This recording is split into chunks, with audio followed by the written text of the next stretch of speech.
Hello बच्चों, welcome to our channel PCM mystery. ठीक है, तो पिछली क्लास में हमने क्लास 10th के ट्रायंगल का फर्स्ट लेक्चर कवर कर लिया था। उसमें हमने सबसे पहली थ्योरम पढ़ी थी। सबसे पहली थ्योरम याद होगी आप सबको। सबसे फर्स्ट थ्योरम थी, अगर इस तरीके का कोई ट्रायंगल है, इस ट्रायंगल में अगर कोई पैरेलल लाइन ड्रॉ की जाए, अगर ये ए वी सी और इधर रखा है डी एंड ई, अगर डी ई पैरेलल है बी सी के, तो बोला था कि इधर जिस रेशियो में काटेगा उतना ही रेशियो उस तरफ काटने वाला है। जैसे कि सर सेम तो एक बात आपने बताई थी, सर इधर ए डी ले रखा है तो इस साइड भी क्या लेना पड़ेगा, ए ई अपॉन इधर डी बी ले रखा है तो इस साइड क्या लेना पड़ेगा, ई सी। किसी को कोई दिक्कत नहीं है।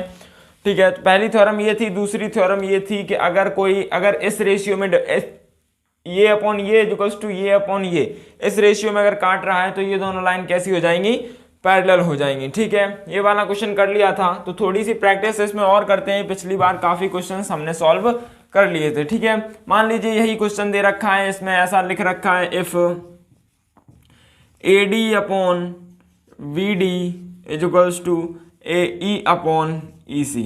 ठीक है, ये मान लीजिए हमें गिवन दे रखा है, ये क्या है, गिवन है। If A D upon B D equals to A E upon E C and angle A D C is equals to angle AED. Prove that ADE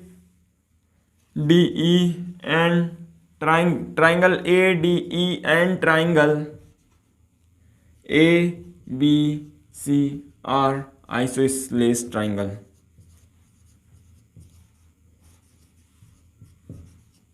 ठीक है, आपको ये प्रूफ करना है कि अगर A D upon D B equals to A upon E C, angle A D C equals to angle A D है, proof that triangle A D and A B C कैसे हैं, आइसोलेस ट्रायंगल। ठीक है, आप proof कीजिए, एक बार इससे try कीजिए क्वेश्चन को।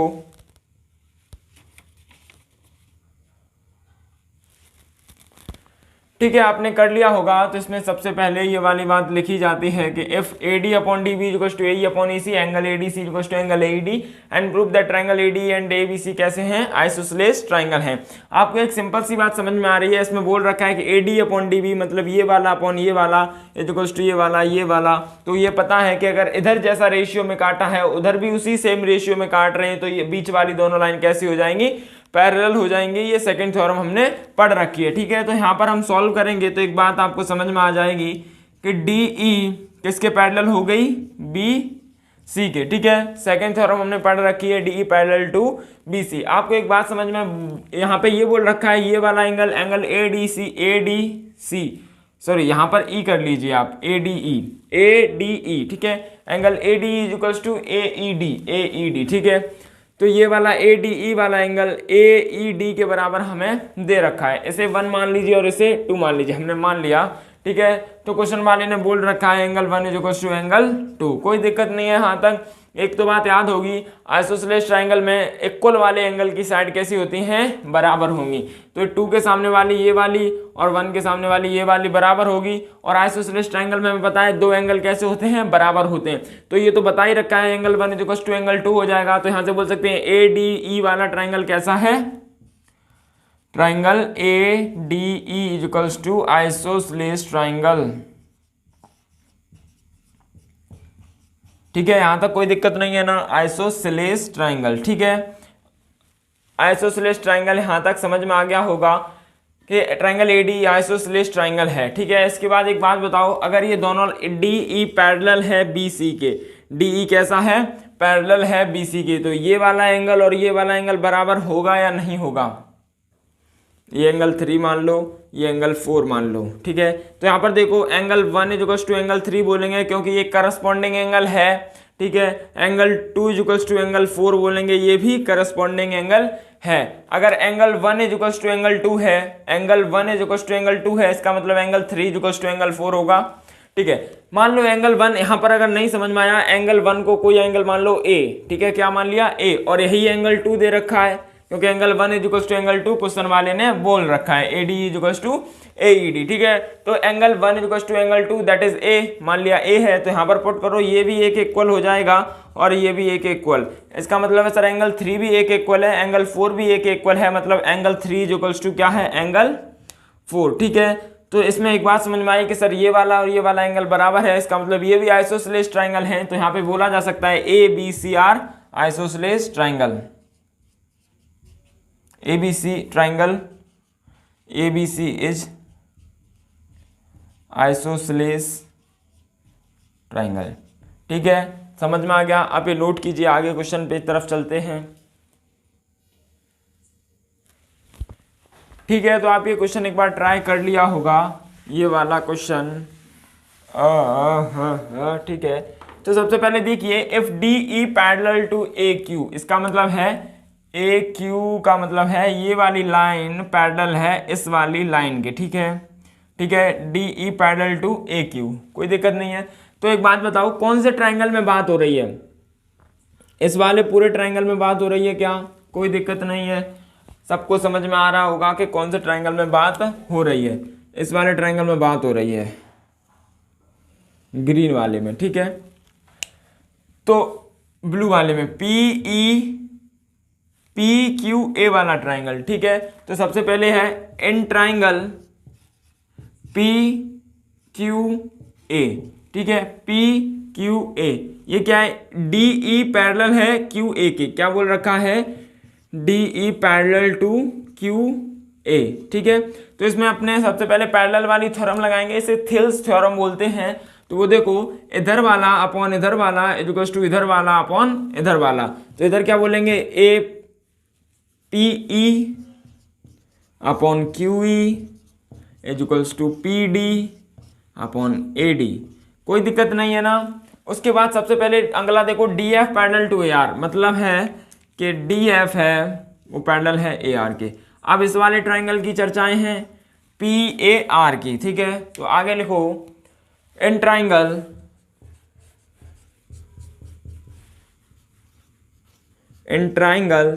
PAR। ठीक है, इन ट्राइंगल PAR। तो इसमें सिंपल सी बात आपको समझ में आएगी जब लगाएंगे PD upon AD is equals to PF upon FR।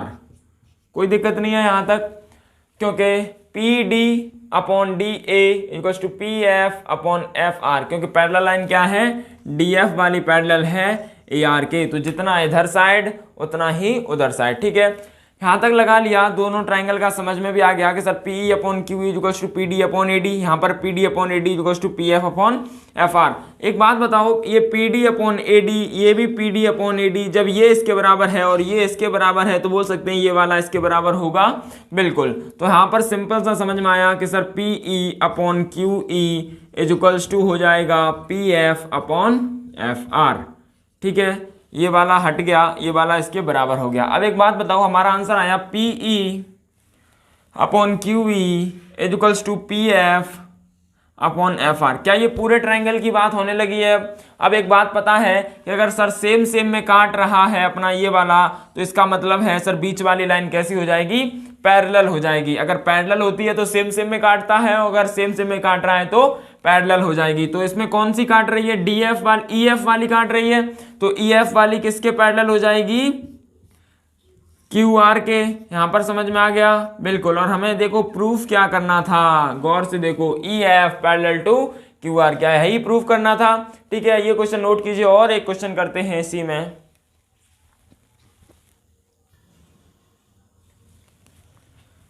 ठीक है, आपने ये भी नोट कर लिया होगा, ये वाला क्वेश्चन भी। तो अब नेक्स्ट ट्राइंगल में अगली थ्योरम में चलते हैं। तो सबसे पहले ये वाली थ्योरम आप रिवाइज कर लीजिएगा, उसके बाद हम अगली थ्योरम में जाने वाले हैं। ठीक है, तो समझिए नेक्स्ट थ्योरम के बारे में, अगली थ्योरम क्या कहती है। अगली थ्योरम से पहले आपको एक बात बतानी है, that is internal angle bisector. Internal angle bisector of triangle. किसके बारे में चर्चाएं हो रही हैं? ट्राइंगल के बारे में। तो दो तरीके के एंगल बाइसेक्टर होंगे, इंटरनल एंगल बाइसेक्टर और external angle bisector.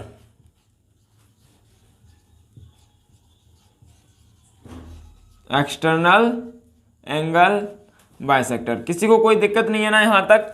Internal angle bisector और एक्सटर्नल एंगल बाइसेक्टर। मान लीजिए ये कोई ट्राइंगल हमें दे रखा है। ठीक है, ये क्या दे रखा है, ट्राइंगल दे रखा है ए बी सी, इस तरीके से कोई ट्राइंगल दे रखा है। इसका इंटरनल एंगल ये वाला होगा, ये वाला इंटरनल एंगल होगा और ये वाला इंटरनल एंगल होगा, ठीक है। अगर इंटरनल एंगल को कोई लाइन बराबर पार्ट में डिवाइड करे, अगर इंटरनल एंगल को कोई लाइन बराबर पार्ट में डिवाइड करे तो उसे क्या बोलेंगे, इंटरनल एंगल बाइसेक्टर। मान लो हमें ए का इंटरनल एंगल बाइसेक्टर ड्रॉ करना है, तो इस एंगल को बराबर में तोड़ दो तो ये वाली लाइन क्या हो जाएगी, इंटरनल एंगल बाइसेक्टर। मान लो ए एंगल 60 का है तो इधर भी 30 का रह जाए और इधर भी 30 का हो जाए तो ये वाला क्या हो जाएगा, इंटरनल एंगल बाइसेक्टर। इसका मतलब है कि सर अंदर वाले एंगल को बराबर पार्ट में तोड़ देना ही क्या होता है, इंटरनल एंगल बाइसेक्टर। तो समझ में आ गया होगा कि इंटरनल एंगल बाइसेक्टर क्या होता है। इसके बाद है एक्सटर्नल एंगल बाइसेक्टर, तो उसे समझिए। अगर ये ट्राइंगल दे रखा है, ठीक है, इसमें हर एक लाइन को हल्का हल्का एक्सटेंड कर लीजिए आप, ठीक है। अब ये जो बाहर वाले एंगल्स हैं इन्हें बोलते हैं एक्सटर्नल एंगल्स। बाहर वाले एंगल्स को क्या बोलते हैं, एक्सटर्नल एंगल्स, ठीक है, इन्हें बोलते हैं एक्सटर्नल एंगल्स। कोई बात नहीं है ना, बिल्कुल यहां तक समझ में आया, सर इन्हें बोलते हैं एक्सटर्नल एंगल। अगर एक्सटर्नल एंगल को बराबर पार्ट में काटे, अगर एक्सटर्नल एंगल को बराबर पार्ट में काटे तो उसे क्या बोलते हैं, एक्सटर्नल एंगल बाइसेक्टर। मान लो ये वाला पार्ट कुछ इस तरीके से काटता हुआ गया और इधर कहीं मिल गया, ठीक है, तो ये एडी क्या है, एक्सटर्नल एंगल बाइसेक्टर है, जबकि यहां पर एडी क्या है, इंटरनल एंगल बाइसेक्टर है। मान लो अगर ये पूरा 120 का था तो ये 60 में अगर डिवाइड कर दे तो इसे बोलेंगे एक्सटर्नल एंगल बाइसेक्टर। यहां पर 60 का था, 30 में डिवाइड किया तो इसे क्या बोलेंगे, इंटरनल एंगल बाइसेक्टर। मतलब बराबर एंगल में तोड़ देना, that is internal angle bisector, बाहर वाले को बराबर में तोड़ देना, एक्सटर्नल एंगल बाइसेक्टर, ठीक है। यहां तक दोनों चीजें समझ में आ गई होंगी, क्योंकि अब हमारी जो अगली थ्योरम है वो इन्हीं पे बेस्ड है।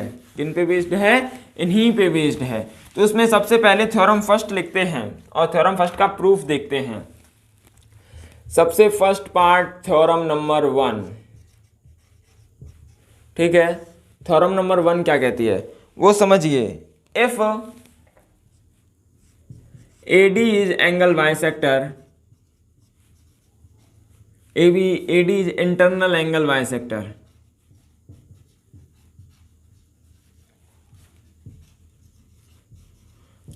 क्या बोल रखा है, अगर एडी इंटरनल एंगल बाइसेक्टर है, अगर एडी इंटरनल एंगल बाइसेक्टर है, then it divides the base in its side ratio, ठीक है। इसका मतलब है सर अगर एडी की जगह कोई भी मान लो, अगर हम यहाँ पर हम ट्राइंगल को बनाएंगे इस वजह से एडी लिख लिया है, ठीक है। एडी की जगह कुछ भी हो सकता है, ठीक है। यहाँ पर ये भी लिख सकते हैं if any internal angle bisector, if A D is, क्या बोल रखा है यहाँ पर, इफ एडी क्या है, इंटरनल एंगल बाइसेक्टर है, तो वो बेस को डिवाइड करेगा, मतलब जिसके ऊपर गिरा है उसकी साइड्स के रेशियो में। जैसे कि सर समझ में नहीं आया, मान लीजिए ये वाला हमें ट्राइंगल दे रखा है, क्या दे रखा है, ट्राइंगल दे रखा है। किस तरीके से दे रखा है वो देखिए, इस तरीके से हमें कोई ट्राइंगल दे रखा है, ठीक है। ये मान लो ए बी सी, और यहां पर यही बात मान लो कि एडी हमने इंटरनल एंगल ड्रॉ किया है, ये वाला और ये वाला, ठीक है। इसे एंगल 1 मान लें, इसे एंगल 2 मान लें, कोई दिक्कत नहीं है, क्योंकि एंगल 1 और एंगल 2 कैसे होने वाले हैं, बराबर होने वाले हैं, क्योंकि ये एडी क्या है, इंटरनल एंगल बाइसेक्टर है, तो ये बराबर पार्ट में डिवाइड करेगा, तो एंगल 1 और एंगल 2 कैसे हो जाएंगे, बराबर हो जाएंगे, ठीक है। तो यहाँ पर सबसे पहली बात लिखते हैं angle 1 is equal to angle 2, बिल्कुल सही बात है। तो हमें इसमें प्रूफ क्या करना है कि अगर ये एंगल इंटरनल एंगल बाइसेक्टर है तो इसका बेस BC हो गया, तो ये BC को जो डिवाइड कर रहा है BD और DC में, तो ये सेम साइड के रेशियो में डिवाइड करेगा। जैसे BD अपॉन DC को डिवाइड कर दिया, BD वाला इस साइड के नीचे आ रहा है, तो ये क्या है, AB, और DC वाला इस साइड के नीचे आ रहा है, तो वो क्या है, AC। ये हमें प्रूफ करना है कि इंटरनल एंगल बाइसेक्टर जो अपनी जिस साइड पे गिर रहा है उस साइड को अपनी साइड के रेशियो में डिवाइड कर लेगा, ठीक है। अब मान लो ये BD वाला है तो इसमें कौन सी वाली साइड आ रही है, AB वाली। ये CD वाला पार्ट है तो इसमें कौन सी आ रही है, AC वाली, ठीक है। तो यहाँ पर BD upon CD equals to क्या होगा, AB अपॉन AC। ये वाला हमें प्रूफ करना है, क्या करना है, टू प्रूफ है हमें, ठीक है। और यही हमारी थ्योरम है जो आपको याद रखनी है। क्या याद रखना है कि सर इंटरनल एंगल बाइसेक्टर अपनी सेम साइड के रेशियो में डिवाइड करने वाला होता है।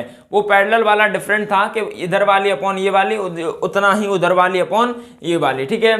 इसमें कंसेप्ट उल्टा है कि अगर इंटरनल एंगल बाइसेक्टर है तो जो साइड को डिवाइड करेगा वो अपनी सेम रेशियो में डिवाइड।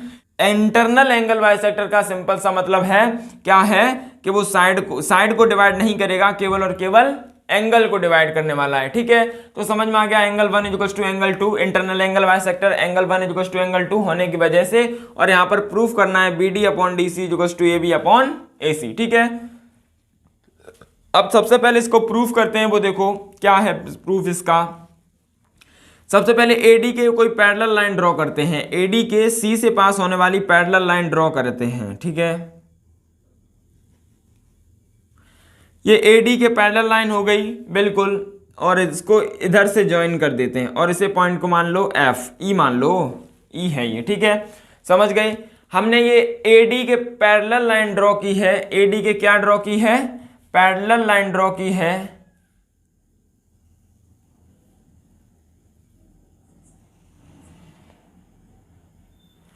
बस ये वाली हो गया बिल्कुल, और इसे पॉइंट को मान लो E, ठीक है। हमने AD के पैरेलल ड्रॉ की है ECE, अपनी तरफ से ड्रॉ की है, ठीक है। तो यहां पर यार लिख लेना कि अगर AD पैरेलल हो जाए EC के, किसके पैरेलल, EC के हमने अपनी तरफ से ड्रॉ कर लिया है, ठीक है। इस एंगल को एंगल 3 मान लो और इस वाले एंगल को एंगल 4 मान लो। ये तो बात कंफर्म है कि सर AD पैरेलल है AC के, तो ये 2 वाला एंगल बराबर होगा 3 के अल्टरनेट इंटीरियर एंगल की वजह से। यहां पर बोल सकते हैं एंगल 2 इक्वल्स टू एंगल 3 होगा या नहीं होगा, बिल्कुल। एंगल 4 वाला बराबर होगा एंगल 1 के, क्योंकि करस्पॉन्डिंग एंगल है इस वाली लाइन, अगर ऐसे इंटरसेक्टिंग मांग लें तो एंगल 4 इक्वल्स टू एंगल 1, क्योंकि ये भी लाइन के ऊपर ये भी लाइन के ऊपर, तो दोनों कैसे हैं, करस्पॉन्डिंग एंगल हैं। एंगल 1 इक्वल्स टू एंगल 2 4 बोल सकते हैं, कोई दिक्कत नहीं है। और पहले से बोल रखा है एंगल 1 इक्वल्स टू एंगल 2, ठीक है। पहले से बोल रखा है ना एंगल 1 इक्वल्स टू एंगल 2, बिल्कुल। एक बात बताओ, अगर एंगल 1 एंगल 2 के बराबर ये वाले बराबर हैं तो ये वाले भी बराबर होंगे, क्योंकि 1 1 तो हमेशा बराबर रहने वाला है। तो यहां से लिखा जा सकता है एंगल 4 इक्वल्स टू एंगल 2, और एंगल 2 किसके बराबर है, एंगल 3 के। तो यहां पर ये भी लिख सकते हैं कि sir angle 4 equals to angle 3, कोई दिक्कत नहीं होगी यहां तक। एक बात समझ में आई कि सर एंगल 3 वाला एंगल 4 के बराबर है, जब ये वाला बराबर है तो सर ये आइसोसेलेस ट्रायंगल हो गया। आइसोसेलेस ट्रायंगल में सर अपोजिट साइड एंगल के क्या होती हैं, बराबर होती हैं। तो यहां पर आ जाएगा AE इक्वल्स टू AC, क्योंकि आप बताइए सर एंगल 4 के अपोजिट AC है, एंगल 3 के अपोजिट AE है, तो ये दोनों बराबर हो गई। यहां तक समझ में आया, बिल्कुल सर आ गया। अब एक बात बताओ, ये वाली लाइन पैरेलल है या नहीं है, हमने अपनी तरफ से ड्रॉ की, AD is parallel to EC। तो पैरेलल वाली में पैरेलल वाली थ्योरम याद है ना, सबसे पहली थ्योरम इधर वाला अपॉन इधर वाला इक्वल्स टू इधर वाला अपॉन इधर वाला।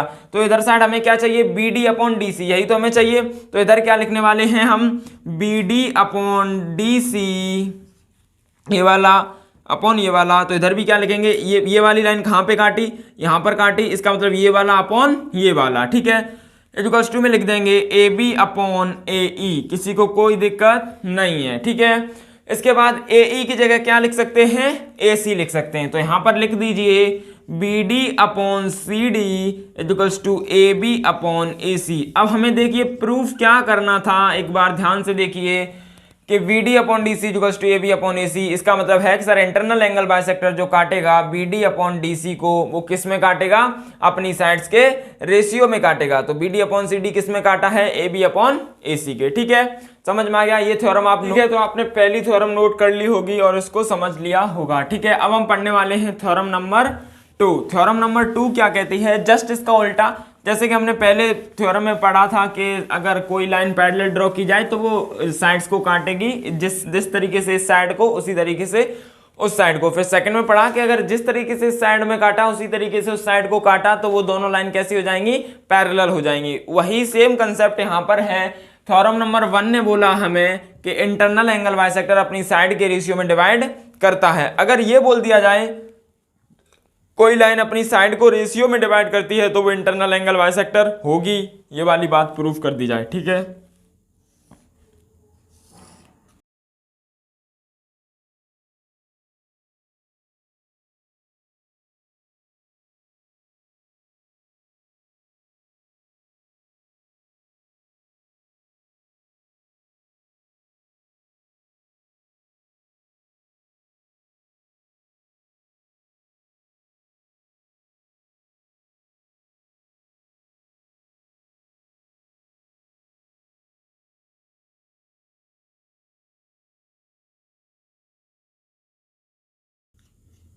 कि अगर जैसे कि ये वाला और ये वाला किसी लाइन ने काटा है और वो इस रेशियो में डिवाइड कर रहा है तो वो क्या हो जाएगा, एंगल बाइसेक्टर। हम पहले पढ़ चुके हैं कि सर अगर काटेगा तो वो हमेशा क्या रहने वाला है, अब अगर कोई एंगल बाइसेक्टर है तो वो अपनी साइड के रेशियो में काट देगा। ठीक है, थोड़ा ट्रायंगल इस तरफ बना लें।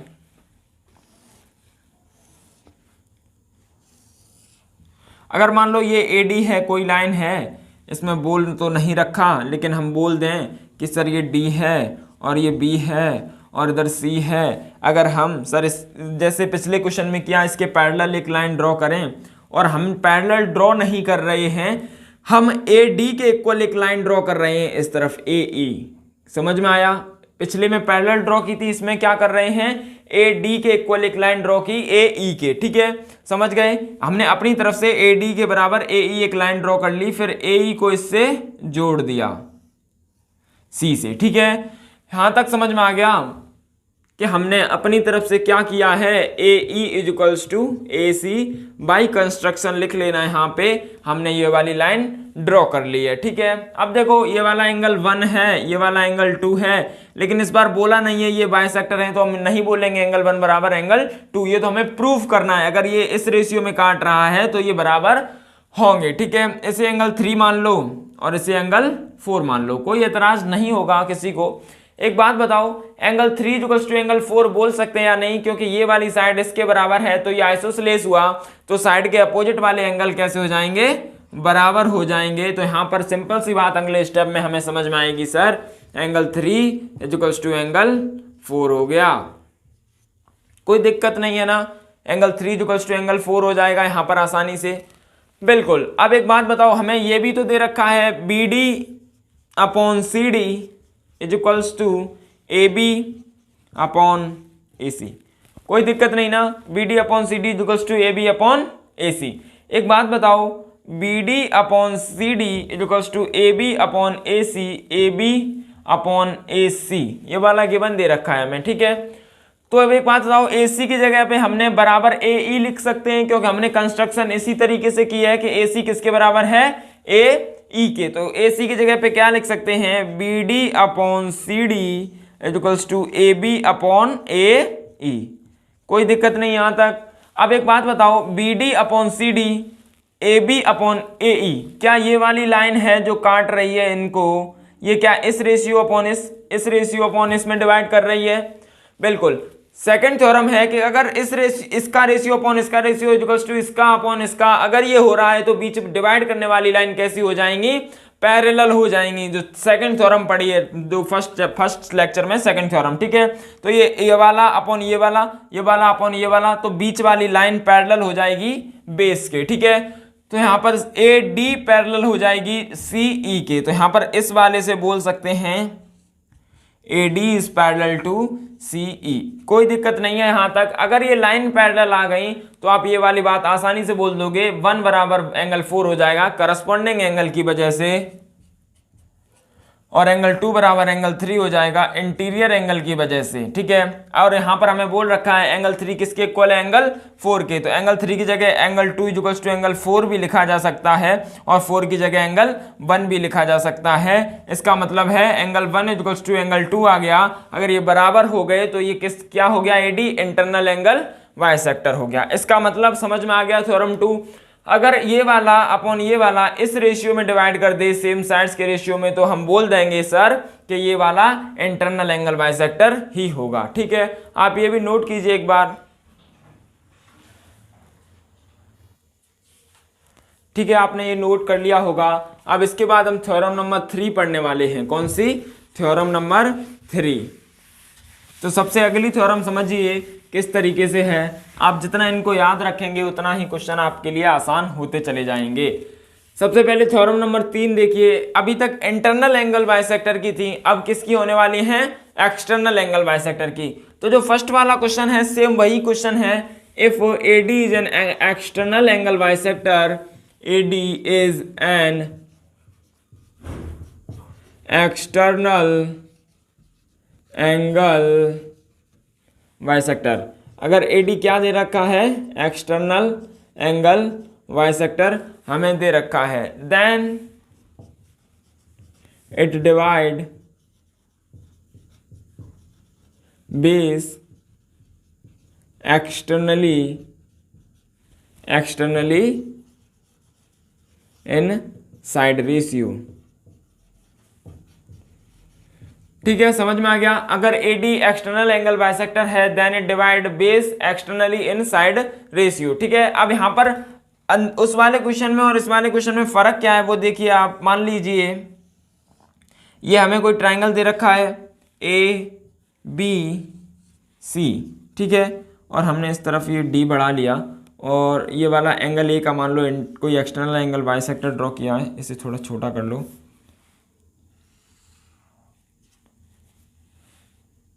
ठीक है, ये मान लो इस तरीके से दे रखा है। जब इसका एक्सटर्नल एंगल बाइसेक्टर ड्रॉ किया तो वो इस तरीके से ड्रॉ हुआ और यहाँ पर डी पे काट गया। ठीक है, अब एक बात बताओ, BC को बीच में तो नहीं काटा? नहीं, अगर बीच में काटता तो इंटरनली बोलते। तो पहले वाले में इंटरनली एंगल बाइसेक्टर जो इंटरनली डिवाइड कर रहा था, ये वाला एक्सटर्नल एंगल बाइसेक्टर है तो बाहर काटा। एक्सटर्नल का मतलब बाहर होता है, तो ये कैसे डिवाइड कर रहा है? एक्सटर्नली डिवाइड कर रहा है। ठीक है, तो यहाँ पे बोल रखा है इंटरनली और एक्सटर्नली। अगर बीच में काटता है ये वाली लाइन तो BD और DC, डी कहाँ पे आता है? BC के बीच में, इस वजह से बोलते हैं इंटरनली। और डी यहां पर कहां पे आ रहा है? BC के बाहर, इस वजह से ये कैसे डिवाइड करेगा? एक्सटर्नली। ठीक है, थोड़ा समझ लीजिए क्योंकि इसका यूज तो खैर है नहीं, लेकिन आगे आपको समझ में, आगे क्लासेस में आपके आएगा। ठीक है, तो यहां पर समझ में आया सर, अगर ये 1 है ये 2 है, इसका मतलब ये एक्सटर्नल एंगल बाइसेक्टर है, तो एंगल 1 इक्वल्स टू एंगल 2 होगा या नहीं होगा? बिल्कुल। यहां पर भी AD के पैरेलल हमने एक लाइन ड्रॉ की। क्या किया? यहां पर भी AD के पैरेलल हमने एक लाइन ड्रॉ की CE। ठीक है, हमने अपनी तरफ से AD के पैरेलल एक लाइन ड्रॉ कर ली CE, AD parallel to CE। ठीक है, समझ में आ गया? बिल्कुल सर, AD के पैरेलल CE हमने ड्रॉ कर ली है। ठीक है, बिल्कुल। अब इसके बाद हमें प्रूफ क्या करना है कि सर ये एक्सटर्नली का मतलब होता है BD अपॉन CD। क्या बोला? एक्सटर्नली का मतलब है BD upon CD, BD upon CD। ये किसके बराबर होगा? सेम साइड के, that is AB upon AC। ये वाला हमें टू प्रूफ करना है। ठीक है, समझ में आ गया ना? टू प्रूफ, कोई दिक्कत नहीं है कि sir AB upon AC equals to externally का मतलब होता है बाहर वाले पॉइंट का, इंटरनली का मतलब होता है बीच वाले पॉइंट का। तो इंटरनली होता है तो BD अपॉन CD करते हैं, यहां पर बाहर वाला है तो BD अपॉन CD करेंगे। ठीक है, फर्क वही है, फर्क कुछ नहीं है। यहां पर भी BD अपॉन CD कर रहे थे, बस याद रखना यहां पर D अंदर की तरफ था, यहां पर D बाहर की तरफ है। ठीक है, BD upon CD equals to AB upon AC। बिल्कुल। एक बात बताओ, AD पैरेलल टू CE हमने बोल दिया था। ठीक है, AD पैरेलल टू CE हमने ये अपनी तरफ से कंस्ट्रक्ट कर लिया है। क्या? AD के पैरेलल हमने CE अपनी तरफ से कंस्ट्रक्ट कर लिया। ठीक है, एक बात समझ में आई? बिल्कुल समझ में आई sir. AD parallel to CE, अगर AD parallel to CE construct किया है तो आपको एक बात समझ में आती है, पैरेलल वाली थ्योरम। पैरेलल वाली थ्योरम कहती है ये वाला अपॉन ये वाला, ठीक है, अपॉन इक्वल्स टू हो जाएगा ये वाला अपॉन ये वाला। सही बात है ना? पैरेलल वाली थ्योरम सबसे पहली जितना पैरेलल लाइन इधर काटेगी उतना ही पैरेलल लाइन इधर काटेगी। हमें चाहिए लेकिन BD, तो हम मान ले पूरा काट रही है। ठीक है, तो जितना उधर साइड लेना होता है उतना ही इधर साइड, तो BD अपॉन में लिया CD। ध्यान से देखना, BD पूरा लिया तो पूरा कितना हो जाएगा? BA। ठीक है, इक्वल्स टू में लिखेंगे AB, और इधर लिया है आगे वाला CD, तो यहां पर E के आगे वाला क्या हो जाएगा? AE। ठीक है, क्योंकि जितना इधर लेना है उतना ही उधर लेना होता है। ठीक है, कहां तक समझ में आ गया sir? BD upon CD equals to AB upon AE, AB upon AE। ठीक है, बिल्कुल सर, समझ में आया सर। अब एक बात बताओ, ये वाली लाइन पैरेलल है CD के, अगर ये वाला एंगल 1 है तो ये वाला भी एंगल 1 होगा या नहीं होगा? Alternate interior angle. ये वाला एंगल 2 है तो ये वाला भी एंगल 2 होगा या नहीं होगा? होगा, करस्पॉन्डिंग एंगल की वजह से। बिल्कुल समझ में आ गया? बिल्कुल। अगर देखो एंगल 1 और एंगल 2 बराबर है या नहीं है, क्योंकि ये एक्सटर्नल एंगल बाइसेक्टर है तो एंगल 1 और एंगल 2 के बराबर होगा। इसका मतलब सर ये वाले बराबर हैं तो ये वाला ट्रायंगल आइसोसेलेस हो गया सर। बिल्कुल, इसका मतलब हो गया 1 के सामने वाला AE बराबर हो जाएगा AC के। तो यहां पर समझ में आया सर ए ई बराबर हो जाएगा ए सी के। हमें पता है ए ई की जगह ए सी पुट कर दें क्या? बिल्कुल सर। और ध्यान से देखिए हमें प्रूफ क्या करना था। प्रूफ भी हमें BD upon C D, BD upon C D, यहां पर सी डी लिखा है सॉरी, ठीक है, BD upon C D equals to A B upon A C, A B upon A C. क्या यही प्रूफ करना था? बिल्कुल।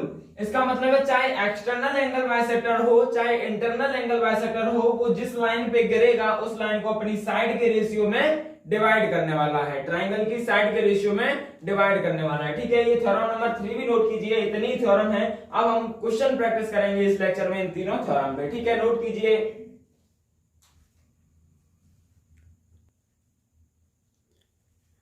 ठीक है, तो आपने नोट कर लिया होगा, तो अब कुछ क्वेश्चन की प्रैक्टिस कर ली जाए। इन्हीं थ्योरम्स पे बेस्ड कुछ क्वेश्चंस हैं जिनकी हम प्रैक्टिस करने वाले हैं, ठीक है। तो सबसे पहले इन क्वेश्चन में सबसे फर्स्ट क्वेश्चन आप लिखिए और आप एक बार सॉल्व करने की कोशिश कीजिए, ठीक है। In triangle A B C, in triangle क्या दे रखा है? A B C, A D is bisector, A D क्या है? बाइसेक्टर दे रखा है। In triangle A B C A D is bisector of angle A, ठीक है। बिल्कुल एडी का बाइसेक्टर है, बिल्कुल समझ में आया। इसमें दे रखा है सबसे पहला, अगर बीडी की वैल्यू 2.5 सेंटीमीटर है, 2.5 सेंटीमीटर है, एबी की वैल्यू 5 सेंटीमीटर है, एबी की वैल्यू 5 सेंटीमीटर है, एंड एसी की वैल्यू 4.2 सेंटीमीटर है, फाइंड करना है सीडी। फाइंड क्या करना है? सीडी हमें निकालना है। तो यहां तक समझ में आ गया। सर ट्रायंगल एबीसी में A D is bisector of angle A, B D बराबर 2.5, एबी बराबर 5, एसी बराबर 4.2 दे रखा है, ठीक है। आपको अगर कोई दिक्कत ना हो तो सबसे पहले ट्रायंगल बना लें, that is A B C, और यहां पर एडी हमने क्या ड्रॉ किया? Angle bisector.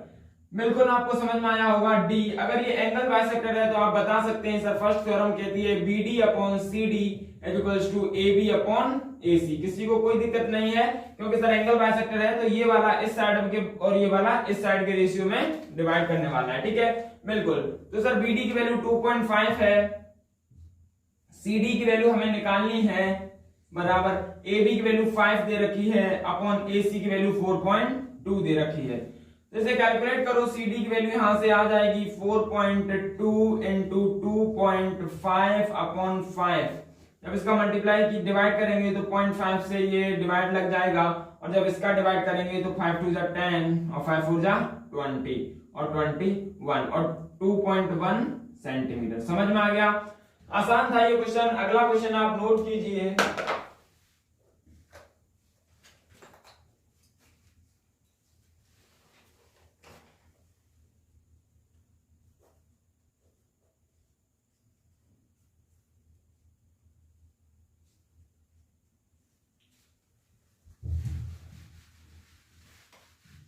तो इसमें अगला क्वेश्चन देखिए क्या है। तो इसमें सबसे पहले नेक्स्ट क्वेश्चन है, अगर यही चीज है एडी बाइसेक्टर है एक ट्रायंगल का, ये फर्स्ट पार्ट मान लीजिए, सेकंड पार्ट दे रखा है। अगर AB की वैल्यू 10 सेंटीमीटर दे रखी है, क्या दे रखी है? 10 सेंटीमीटर। AB की वैल्यू 10 सेंटीमीटर एंड AC की वैल्यू दे रखी है 14 सेंटीमीटर एंड BC की वैल्यू दे रखी है 6 सेंटीमीटर। तो फाइंड आउट करना है BD एंड CD, ठीक है। ये क्वेश्चन है आपका, आप पॉज कीजिए और एक बार क्वेश्चन को सॉल्व कर लीजिए, ठीक है। इसमें देखिए क्या बोल रखा है, सर AB दे रखा है, AC दे रखा है, BC दे रखा है, ठीक है। तो हमें यहाँ पे AD को एंगल बाइसेक्टर बोल रखा है, तो sir AB upon AC is equals to BD upon CD। कोई दिक्कत नहीं है, ये इंटरनल एंगल बाइसेक्टर वाली थ्योरम लगा दी तो यहां तक कोई दिक्कत नहीं है। अब एक बात बताओ, अगर हमें BD भी निकालना है, CD भी निकालना है, अगर हम इसे x मान लें, क्या मान लें?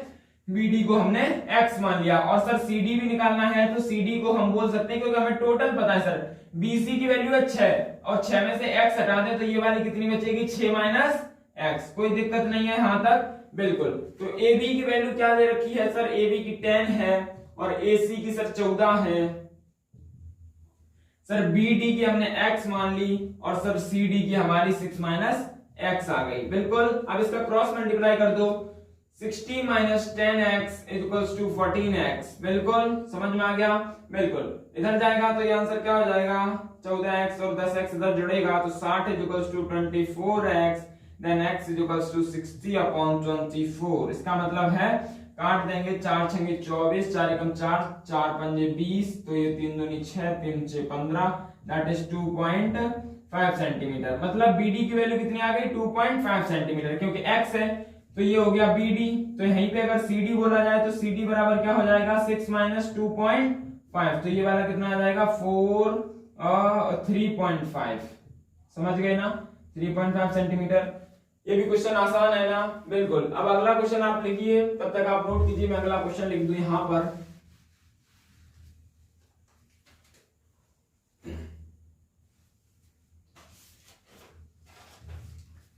In triangle ABC AD is angle bisector, internal angle bisector आप लिख लेना,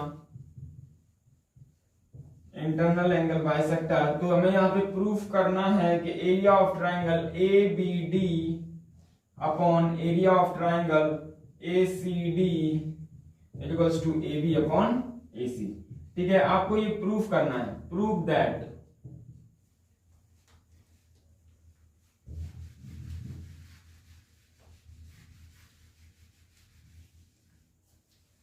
तो सबसे पहले आपको समझ में आएगा कि ट्रायंगल ABC दे रखा है, इसमें ये वाला D पॉइंट है, ये वाला C पॉइंट है, ये वाला B पॉइंट है, ऊपर वाला A पॉइंट है। सर AD एंगल बाइसेक्टर है, तो हमें प्रूफ करना है ABD का एरिया, किसका एरिया ABD का एरिया, ABD का एरिया अपॉन ACD का area equals to AB upon AC के इक्वल होगा। तो सबसे पहले एरिया का फॉर्मूला याद है 1/2 बेस इनटू हाइट। हाइट क्या होता है परपेंडिकुलर। ठीक है, तो हमें सबसे पहले यहां से कोई मान लो परपेंडिकुलर ड्रॉ कर लिया। सबसे पहले क्या ड्रॉ कर लिया, कोई परपेंडिकुलर अपनी तरफ से ड्रॉ कर लिया, इसे बोल दिया L। AL क्या हो गया परपेंडिकुलर हो गया। तो सबसे पहले एक बात बताओ, AL अगर परपेंडिकुलर हो गया तो यहां पर सॉल्यूशन करते हैं इसका, आपको समझ में आएगा। AL सबसे पहले AD क्या है एंगल बाइसेक्टर, तो AD के लिए एक थ्योरम सबको याद होगी, BD upon CD is equals to AB upon AC। इसमें तो कोई किसी को दिक्कत नहीं है। ठीक है, अब इसके बाद हमें बताना है area of triangle. Area of triangle कौन सा ट्राइंगल है ABD इज इक्वल्स टू क्या हो जाएगा 1/2 ABD। तो बेस क्या है BD है, क्योंकि जिसपे 90 डिग्री गिरेगा वो बेस होने वाला है। ठीक है, तो इंटू BD इंटू में क्या आ जाएगा AL, क्योंकि हाइट तो हर एक में आनी है perpendicular height is equals to, और ये क्या हो जाएगा अगले में आ जाएगा area of triangle ACD is equals to 1/2। इसमें बेस क्या होने वाला है CD और हाइट क्या हो जाएगी AL। ठीक है, समझ में आ गया। बिल्कुल। अगर किसी को ये लगता है कि सर AL तो इस ट्राइंगल में है ही नहीं, ये तो बाहर की साइड है, तो सर हाइट कैसे ले ली, तो इसका सिंपल सा फंडामेंटल याद रखना कि अगर कोई ऑब्ट्यूज एंगल ट्राइंगल है, कौन सा ट्राइंगल है ऑब्ट्यूज एंगल ट्राइंगल है। ठीक है, बिल्कुल।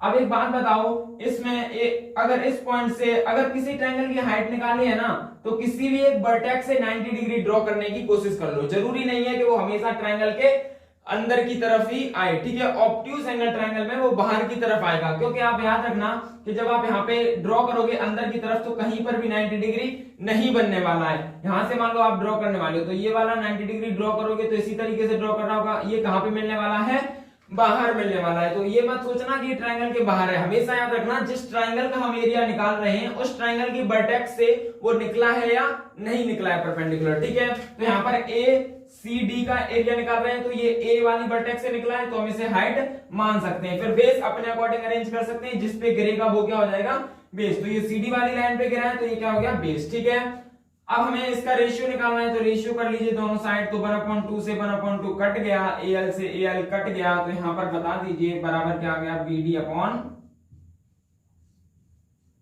CD।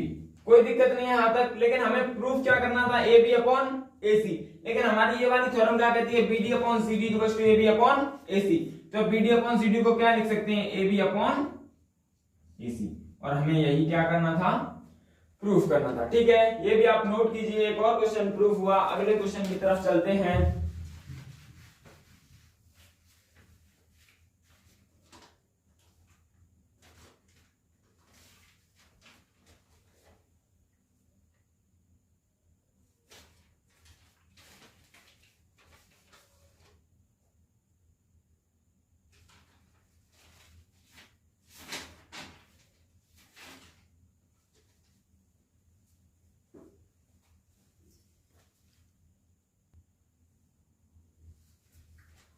ठीक है, तो आपको अभी ये क्वेश्चन प्रूव करना है। इसमें क्या बोल रखा है, B O C O are the respectively the angle B और एंगल ए बाइसेक्टर। क्या बोल रखा है, जो एंगल बी वाला है ये बीओ एंगल बी को बाइसेक्ट कर रहा है और एंगल सी वाला एंगल ओसी वाला एंगल सी को बाइसेक्ट कर रहा है। ठीक है, अब इसमें बाइसेक्टर हमें कौन से वाले ट्रायंगल में दे रखे हैं, सबसे पहले ये फील करो तो ये वाला ट्रायंगल चल रहा है ना, और एक दूसरा वाला ये वाला ट्रायंगल चल रहा है। तो दोनों अलग अलग ट्रायंगल के कंसेप्ट हैं, वो समझो। सबसे पहले अगर ये वाला एंगल बाइसेक्टर है तो कौन सी लाइन को बाइसेक्ट करेगा, ये एपी वाली लाइन को। एपी वाली लाइन को कैसे बाइसेक्ट किया, वो इंटरसेक्ट किया, बाइसेक्ट तो एंगल को कर रहा है, तो लाइन पे गिरेगा कौन सी वाली, एपी पे। तो पीओ और ओसी में गिरने वाला है, पीओ अपॉन ओ सी। ये वाली बात समझ में आई, पीओ अपॉन ओ सी। अब पीओ वाला पी वाली लाइन कौन सी है, बीपी, ऊपर वाला बीपी अपॉन ओसी वाला की ओ सी सॉरी ओसी नहीं ओ ए होने वाला है। ठीक है, पीओ और ओ ए पर ही तो गिरेगा, तो यहां से एंगल बाइसेक्टर गिरने वाला है। ये वाला एंगल बाइसेक्टर गिरा, ये इस वाली लाइन पे गिरा, दैट इज एपी लाइन। तो एपी को कहां पे तोड़ा, पीओ में और ओ ए में। तो पीओ अपॉन ओ ए लिख लिया।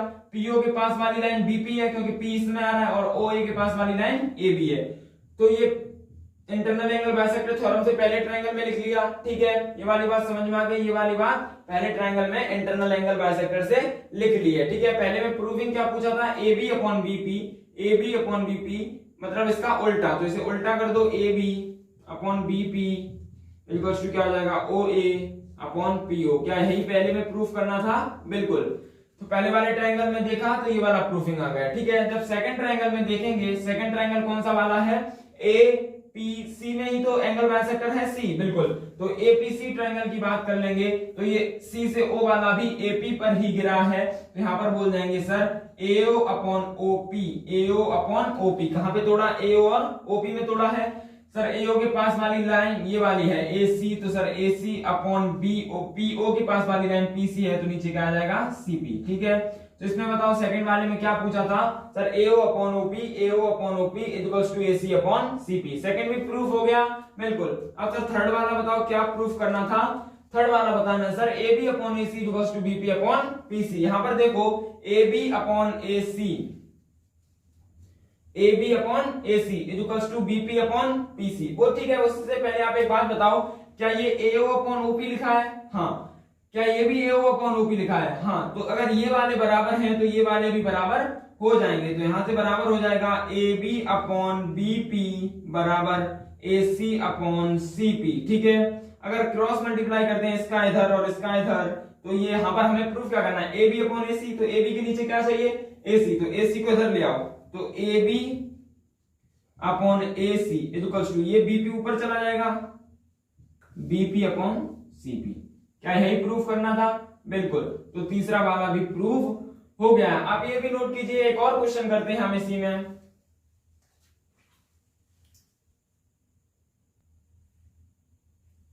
ठीक है, तो आपको ये वाला भी क्वेश्चन आप एक बार सॉल्व करके ट्राई करके देख लीजिए। ठीक है, ये क्या दे रखा है, angle B A C equals to 90। ये B A C, B A सी जब बी ए सी तो भाभी फंस गए।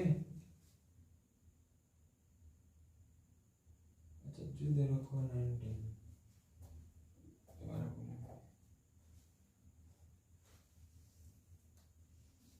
ठीक है, तो आप ये क्वेश्चन ट्राई कर लीजिए और एक बार सॉल्व कर लीजिए। ठीक है, तो इसमें क्या है, एंगल बी ए सी कितना दे रखा है, ये वाला एंगल कितना है, 90 डिग्री है, ये वाला 90 है, ये वाला भी 90 है। क्या ये करस्पॉन्डिंग एंगल्स हैं, बिल्कुल ये वाला और ये वाला ऊपर के एंगल ऊपर के करस्पॉन्डिंग, बिल्कुल ये करस्पॉन्डिंग एंगल हो गए। तो इसका मतलब आपको समझ में आ गया होगा सर ये ए बी क्या है, पैरेलल लाइन है किसके, डी ई के। कोई दिक्कत नहीं है ना यहाँ तक। ए बी किसके पैरेलल है, डी ई के पैरेलल है। बिल्कुल sir A B D E के पैरेलल है। और ए डी क्या है, इंटरनल एंगल बाइसेक्टर। एडी है इंटरनल एंगल बाइसेक्टर। और इंटरनल एंगल बाइसेक्टर की आपको थ्योरम याद है कि sir BD upon C D is equals to sir A B upon A C. बिल्कुल यहां तक समझ में आया। लेकिन सर हमें प्रूफ करना है DE is equal into A B plus A C is equal to A B into A C. बिल्कुल ए बी इंटू क्या प्रूफ करना है, ए सी। अब एक बात बताओ, ये वाली लाइन पैरेलल है तो पैरेलल वाली भी थ्योरम याद होगी। पैरेलल में क्या होता है सर, इधर वाला अपॉन इधर वाला, इधर वाला, और ये वाली पैरेलल है तो ये वाला अपॉन ये वाला, ये वाला अपॉन ये वाला, ठीक है। बिल्कुल। और हमें यहाँ पर लिख लीजिए sir A C upon B C. क्या मैंने बोला, यहाँ पर आप ये लिखिए B D upon C D. क्या मैंने बोला, B D upon C D, ठीक है। B D upon C D is equal to, तो इधर क्या लिखेंगे ए ई अपॉन ई सी, ए ई अपॉन ई सी, ठीक है। ई सी का मतलब होगा इधर साइड। बिल्कुल समझ गए ना, ए ई अपॉन ई सी। तो यहाँ पर समझ में आया sir B D upon C D is equal to A B upon A C लिख रखा है, ठीक है। तो एक बात कीजिए, इधर साइड +1 कर लीजिए और इधर साइड भी +1 कर लीजिए, ठीक है। ये कर लिया तो यहाँ पर क्या हो गया, एलसीएम लिया तो ये हो गया A B plus A C upon A C, ठीक है। इधर साइड किया तो C D plus B D upon C D, कोई दिक्कत नहीं है। अब एक बात बताओ, C D plus B D को पूरा बी सी लिख सकते हैं, हाँ सर। इधर साइड तो सर बी सी ऊपर वाले को पूरा लिख लिया अपॉन सी डी लिख लिया is equal to A B plus A C upon A C, कोई दिक्कत नहीं है ना। अब एक बात बताओ, BC upon C D, BC upon C D मतलब BC अपॉन सी डी, तो इस साइड क्या होगा AC, सॉरी ये पूरा होने वाला है क्योंकि जितना इस तरफ लेंगे उतना ही उस तरफ लेंगे। हमने BC को पूरा लिया है, BC लिखो इधर, क्या लिखना है BC, ठीक है। BC को पूरा ले लिया तो इधर साइड AC लेना पड़ेगा, दैट इज ये। और इधर साइड फिर क्या लिए, नीचे लिया है CD लिया है, CD नीचे लिया है तो इधर साइड भी CE लेना होगा, वो चीज हमने यहाँ पर लिख ली है। तो हमें BC अपॉन CD की जगह ये पुट कर सकते हैं, तो इसको किसके बराबर कर दो, AC अपॉन EC के, ठीक है। समझ में आ गया, AC that is here AC upon EC और BC अपॉन CD। लेकिन एक बात बताओ, हमें AB प्लस AC तो चाहिए था प्रूविंग में, AB प्लस AC चाहिए, लेकिन AB प्लस AC में मल्टीप्लाई में क्या चाहिए DE, लेकिन हमारे पास DE की जगह क्या आया है EC, क्योंकि EC का इस तरफ मल्टीप्लाई हुआ। और सर इस साइड क्या चाहिए AB इंटू AC। अच्छा इसका मतलब है सर इस साइड AB इंटू AC चाहिए। सर इसमें कुछ ऐसा चेंजेस कीजिए कि सर ये AB अपॉन AC बन जाए, ठीक है। अब AB अपॉन DE बन जाए। AB का मतलब ये वाला, ठीक है, और DE का मतलब ये वाला, ठीक है। बिल्कुल थोड़े से एक चेंजेस समझ में आते हैं। आप एक बात बताओ, अगर ये पूरा ट्रायंगल ले लें ABC वाला ट्रायंगल ABC, ठीक है, ट्रायंगल ABC ले लें और ट्रायंगल ले लें एंड DEC वाला, ट्रायंगल DEC वाला, ठीक है। तो देखो क्या C एंगल दोनों में आ रहा है, एंगल C बड़े वाले में भी आ रहा है छोटे वाले में भी आ रहा है, तो एंगल C कैसा हो गया, कॉमन हो गया, ठीक है। एंगल C कैसा हो गया, कॉमन हो गया। क्या ये वाला एंगल 90, ये वाला भी एंगल 90, तो एंगल A बराबर एंगल E बोल सकते हैं, कोई दिक्कत नहीं है, बराबर 90 डिग्री। अगर दो एंगल बराबर हैं तो बोल देंगे दोनों ट्रायंगल कैसे हैं, सिमिलर हैं। दोनों ट्रायंगल कैसे हो गए, सिमिलर हो गए। तो अगले ही पॉइंट में यहाँ पे लिख लेंगे ABC ट्रायंगल सिमिलर हो जाएगा CDE के, ठीक है, कोई दिक्कत नहीं है। अब हमें सिमिलर की सबसे पहली प्रॉपर्टी पढ़ी थी, सिमिलर का मतलब होता है सारे एंगल्स इक्वल होंगे और साइड्स के रेशियो बराबर होंगे, ठीक है। तो इस वाले करस्पॉन्डिंग साइड तो AB अपॉन DE हो जाएगा, क्या हो जाएगा AB upon DE is equal to ये वाली साइड अपॉन ये वाली साइड, पूरी वाली BC अपॉन ये छोटी वाली CD, BC अपॉन CD, ठीक है। यहां तक समझ में आ गया। बिल्कुल हमें पास BC अपॉन CD पहले से प्रेजेंट था, इसको थोड़ा हटा दीजिए यहाँ पर। अब BC अपॉन CD हमारे पास है तो BC अपॉन CD की जगह क्या लिख सकते हैं AB अपॉन डीई, तो इस पूरे की जगह क्या लिख लेंगे, ए बी अपॉन डीई। ठीक है, यहां से डायरेक्ट एलिमिनेट क्रॉस मल्टीप्लाई करते हैं तो ए सी इंटू ए बी हो जाएगा, तो इसका क्या आ जाएगा DE into A B plus A C. क्या यही इधर साइड लिखना था, बिल्कुल। इक्वल्स टू में ये मल्टीप्लाई हो जाएगा तो A B into A C, क्या यही चीज लिखनी थी ना, यही चीज प्रूफ करनी थी। ठीक है, ये क्वेश्चन भी आप दोबारा सॉल्व कर लीजिएगा। अब आपको यहीं पे एक क्लास खत्म होती है, हम आपको नेक्स्ट क्लास में और थ्योरम्स पढ़ाएंगे और उन पे बेस्ड क्वेश्चंस भी सॉल्व करवाएंगे। ठीक है, नेक्स्ट थ्योरम होगी मेरे हिसाब से मिड पॉइंट थ्योरम, तो उसके बारे में डिस्कशन करेंगे। आप जितना भी पढ़ाया गया है उतने के क्वेश्चंस रिवाइज कर लीजिएगा और जहां भी क्वेश्चन मिले आप वो एक बार सॉल्व करने की कोशिश करिएगा, आप ये क्वेश्चन आराम से कर लेंगे। ठीक है, आप ट्राई करिए। थैंक यू, टाटा, बाय बाय।